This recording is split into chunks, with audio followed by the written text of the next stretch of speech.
تعالیٰ نے کرام سے عالم کے ساتھ لیا تھا، ارادہ لیا تھا کا ترجمہ آپ کو سنا واضح تعالیٰ نے گروہ انبیاء سے مخاطب ہو کر کہا، وہاں آخری کو واحد حجاب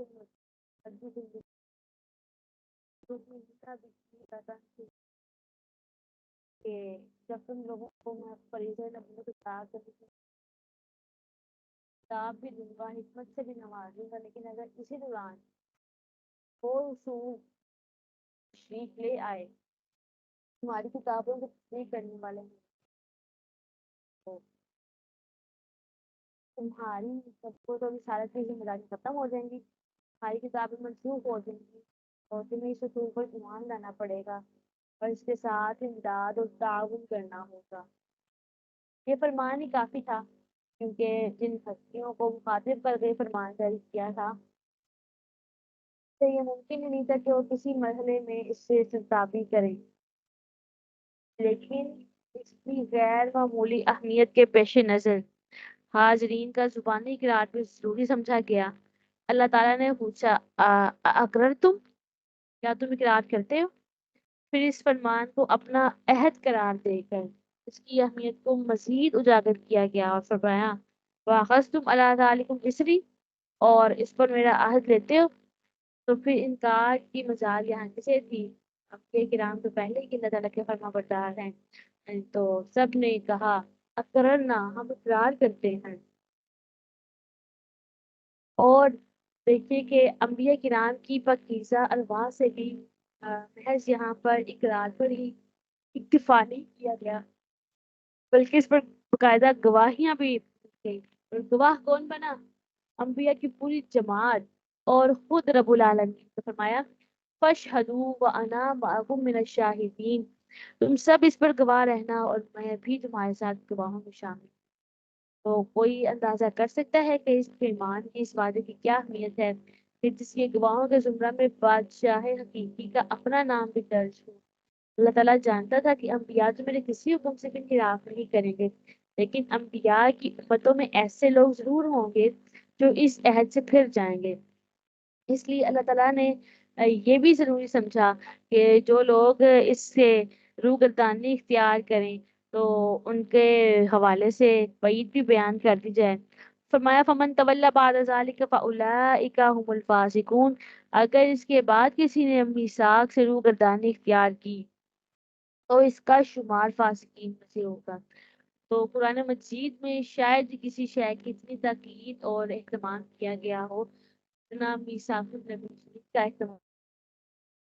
اور سوال یہ پیدا ہوتا ہے کہ اس تاکید و اہتمام کی، اس قول و قرار کی، اس عہد و پیمان کی، ان گواہیوں کی، اس میثاق سے روگردانی کا ہولناک انجام بیان کرنے کی آخر کیا ضرورت پیش آئی تھی، جبکہ نبیوں اور رسولوں کو بھیجنے والا بادشاہ اچھی طرح جانتا تھا کہ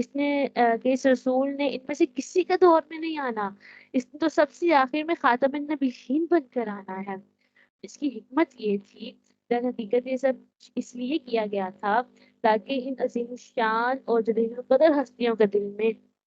اس آنے والے کی عظمت نقش ہو جائے اور انہیں معلوم ہو جائے کہ ان کی نبوت اور ان کی کتابوں کی اس رسول کی نبوت اور کتابوں سے وہی نسبت ہے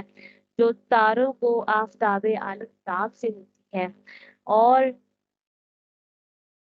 علامہ بصری رحمۃ اللہ علیہ آپ بھی فرماتے ہیں، فَإِنَّهُ الشَّمْسُ فَضْلٍ هُمْ كَوَاكِبُهَا يُظْهِرْنَ أَنْوَارَهَا لِلنَّاسِ فِي الظُّلَامِ، کہ بلا شبہ رسول اللہ صلی اللہ علیہ وسلم فضل و کمال سورج ہیں اور باقی انبیاء ستارے ہیں جو اپنے اپنے وقت میں اندھیروں میں روشنیاں بکھیرتے رہی ہیں۔ اور خود رسول اللہ صلی اللہ علیہ وسلم نے اس بڑی عظیم حقیقت کو اس انداز میں بیان فرمایا ہے کہ لو کان موسیٰ حیا بین اظہرکم ما حل لہ الا ان یتبعنی، اگر موسیٰ علیہ السلام تمہارے درمیان زندہ موجود ہوتے تو انہیں بھی میری اتباع کرنی پڑتی، اور علامہ ابن کثیر اس آیت کی تشریح کرتے ہوئے یہ فرماتے ہیں کہ وہ رسول جن کا نام محمد ہے، جو خاتم الانبیاء ہیں، ان پر قیامت تک درود و سلام ہو، وہی سب سے عظیم امام ہیں۔ وہ خواہ کسی زمانے میں بھی موجود ہوتے، سب پر انہیں کی اطاعت اور فرما برداری واجب ہوتی، اور وہی تمام انبیاء سے مقدم اور برتر ہوتے، صلی اللہ علیہ صلی اللہ علیہ وسلم۔ اور پھر حضور صلی اللہ علیہ وآلہ وسلم دعائے خلیل ہیں۔ پھر اس رسول کے لیے خلیل اللہ نے صحن حرم میں یوں دعا کی، ربنا وابعث فیہم رسولا منہم یتلو علیہم آیاتک ویعلمہم الکتاب والحکمہ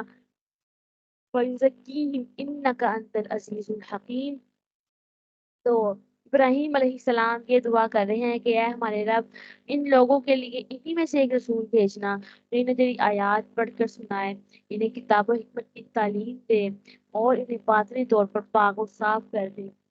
لا شبہ تو زبردست ہے اور حکمت والا ہے۔ اور اللہ تبارک و تعالیٰ نے ابراہیم علیہ السلام کی دعا پوری فرمائی۔ ابراہیم علیہ السلام کی اولاد میں سے ہی، اولاد اسماعیل میں سے نبی اکرم صلی اللہ علیہ وآلہ وسلم کو مبعوث فرمایا، اور پھر فرمایا کہ اللہ تعالیٰ نے ان پر احسان کیا کہ ان کو انہی خصوصیات کے حامل رسول عطا فرمائے۔ تو اس کے بعد رسول اللہ صلی اللہ علیہ وسلم دعائے خلیل ہیں اور بشارت کلیم ہیں، یعنی تو موسیٰ علیہ السلام نے بنی اسرائیل کو یوں خوشخبری سنائی کہ یہ تورات کی استثناء کا باب ہے، اور اس کی آیت نمبر 17، 18 اور 19 ہے کہ آپ نے بنی اسرائیل والوں کو یوں خوشخبری سنائی، اور خداوند نے مجھ سے کہا ہے کہ جو کہتے ہیں ٹھیک کہتے ہیں، میں انہی کے لیے بھائیوں میں سے تیرے مانند ایک نبی برپا کروں گا، اور اپنا کلام اس کے منہ میں ڈالوں گا، اور جو کچھ میں اسے حکم دوں گا وہی وہ ان سے کہے گا، اور جو کوئی میری ان باتوں کو جن کو میرا نام لے کر کہے گا نہ سنے گا تو میں اس سے حساب لوں گا۔ تو ظاہر ہے اس بشارت کا مصداق کوئی اسرائیلی نبی تو نہیں ہو سکتا تھا، کیونکہ یہاں جس نبی کی بشارت دی جا رہی ہے وہ بنی اسرائیل کے بھائیوں میں سے ہوگا۔ بنی اسرائیل کے بھائی بنی اسماعیل ہیں، اور بنی اسرائیل میں جانب عالم صلی اللہ علیہ وسلم کے سوا اور کون پیدا ہوا ہے کہ جس کے منہ میں خداوند عالم نے اپنا کلام ڈالا ہے۔ اور پھر حضور صلی اللہ علیہ وآلہ وسلم نوید مسیحا ہیں، حضرت عیسیٰ علیہ السلام کی نوید بھی ہیں، کہ جب عیسیٰ علیہ السلام نے بنی اسرائیل کو اکٹھا کیا، ان سے اکٹھا کر کے اپنی رسالت اور نبوت کے بارے میں بات کی، اور پھر کہا کہ میں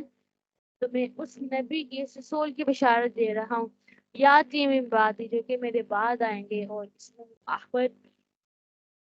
کا نام احمد ہوگا صلی اللہ علیہ وسلم۔ اور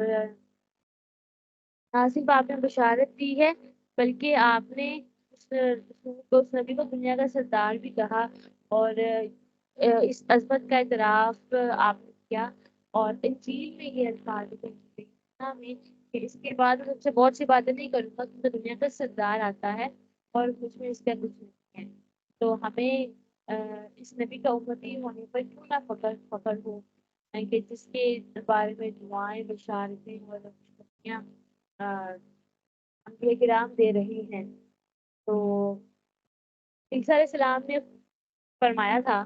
کہ کیسا مبارک وقت ہوگا جب وہ دنیا میں آئے گا، جانو میں نے اس کو دیکھا ہے، اس کی تعظیم کی ہے، اس طرح ہر نبی نے اس کو دیکھا ہے، اس کی روح کو دیکھنے ہی سے خدا نے ان کو نبوت دی ہے۔ جب میں نے اس کو دیکھا تو میری روح سکینت سے بھر گئی، یہ کہتے ہوئے کہ اے محمد، خدا تمہارے ساتھ ہو، اور مجھے تمہاری ڈیوٹی کے 10ویں باندھنے کی قابل بنا دے، تو یہ مرتبہ بھی پا لوں تو میں ایک بڑا نبی اور خدا کی ایک مقدس ہستی ہو جاؤں گا۔ تو اسے بہت لطف یہ بات ہے کہ عیسیٰ علیہ السلام خود یہ تمنا کر رہے ہیں کہ کاش آپ کے ڈیوٹی کے 10ویں ہی باندھنے کی رسالت ان کو حاصل ہو جائے۔ تو اسلام نے ہمارے یہاں اللہ علیہ وسلم پر کہ انبیاء کرام کی آپ کی عظیم و تعظیم کرتے ہیں۔ پھر قرآن مجید نے حضور صلی اللہ علیہ وسلم کی ایک ایسی فکر بیان فرمائی ہے، یا جتنا ہوں مخلوق اتنا ہوں التوراۃ والانجیل،